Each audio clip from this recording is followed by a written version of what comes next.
मराठ्यांचे नेते मताचा विचार करायला लागले, आरक्षणाचा विचार नाही करायला लागले. सगळे ओबीसीचे नेते हे एकवटलेत आणि मराठ्यांना आरक्षण नाही मिळू द्यायचं. सत्यता बाहेर आली आणि जे काही नेते होते ओबीसीचे मराठ्यांच्या जीवावर निवडून येणारे यांचे रंग उघडे पडलेत आता मराठा समाजासमोर.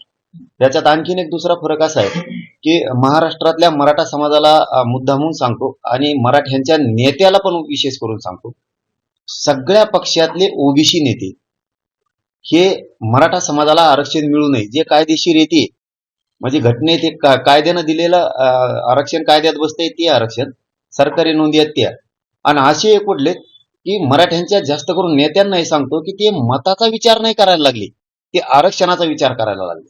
आणि मराठ्यांचे नेते मताचा विचार करायला लागलेत, आरक्षणाचा विचार नाही करायला लागले. ह्यो फरक आहे त्यांच्यात आणि आमच्या मराठ्यांच्या नेत्यात. आरक्षण विषय इतका मोठा आहे त्यांच्यासाठी की मत आणि निवडून येणं हे त्यांच्यासाठी मोठं नाही. हीच समजदारीची भूमिका सगळ्या पक्षातल्या मराठ्यांच्या नेत्यानं घेणं खूप गरजेचं आहे. आरक्षण हे किती मोठं आहे याहून लक्षात येत आहे. बघा आता भाजपामधले ओबीसीचे सगळे नेते आमदार मंत्री एकत्र झाले. त्याच्यानंतर अजितदादा पवार गटातले राष्ट्रवादीचे सुद्धा ओबीसीचे नेते सगळे एकत्र झाले. त्याच्यानंतर शिवसेनेच्या सुद्धा शिंदे साहेबाच्या गटातले सुद्धा ओबीसीचे सगळे नेते एकत्र झाले. त्याच्यानंतर शरद पवार साहेबाच्या गटातले सगळे आमदार त्यांचे ओबीसीचे तेही एकत्र झाले. विरोधी पक्षातले असणारे विरोधी पक्ष नेते आणि काँग्रेसचे ओबीसीचे नेते सुद्धा एकत्र झाले. म्हणजे पक्षच न राहिला खाली की ते, मी काल याच्यावर थोडस अंदाजा लावून बघितला की कोणी पक्षाला मोजायलाच तयार नाही. सगळे ओबीसीचे नेते हे एकवटलेत आणि मराठ्यांना आरक्षण नाही मिळू द्यायचं. मग याचा अर्थ मराठ्यांच्या नेत्याला समजत नाही का की आरक्षण किती मोठं आहे, ते पदाला आणि मताला किंमत द्यायला तयार नाही. तुम्ही का रे बाबा मताला आणि निवडून यासाठी किंमत द्यायला लागले? याचा अर्थ कळत नाही तुम्हाला आरक्षण किती मोठं आहे, मराठ्यांची जात किती मोठी होईल. आणि याच बरोबर आणखीन एक सांगतो, मराठा समाजाला आणि मराठ्यांच्या नेत्याला मी एकटा पडलोय.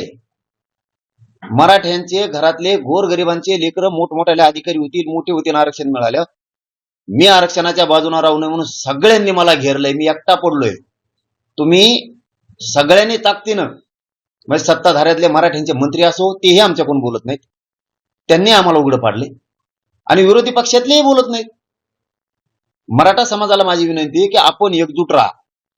मराठ्यांच्या नेत्याला सुद्धा मी वेळोवेळी आवाहन केलेलं आहे की तुम्ही तुमच्या पदाला, मताला आणि निवडून यायला किंमत देण्यापेक्षा जातीचं आरक्षण लय मोठं आहे हे सिद्ध करून दिलंय आपल्याला ह्या 8 दिवसात ओबीसीच्या सगळ्या नेत्यांनी. त्यांना आरक्षण महत्वाचं आहे, निवडणूक नाही ना, मत नाही. माझी हात जोडून विनंती आहे सगळ्यांना की जात संकटात सापडली, माझे गोर गरीब मराठ्यांचे पोरं संकटात सापडलेत. मराठ्यांच्या नेत्यानं ताकदीनं उभा राहा, हसण्यावर नेऊ नका, वाटोळं होईल. आणि मराठा समाजाला माझं आव्हान आहे की आपण 6 जुलै ते 13 जुलैपर्यंत जे शांतता जनजागृती मराठा आरक्षण रॅली ठेवली, याला सगळ्या मराठ्यांनी उपस्थित राहा. लेकरांचं वाटोळं डोळ्या देखता होऊ देऊ नका, ही मराठा समाजाला माझी हात जोडून विनंती.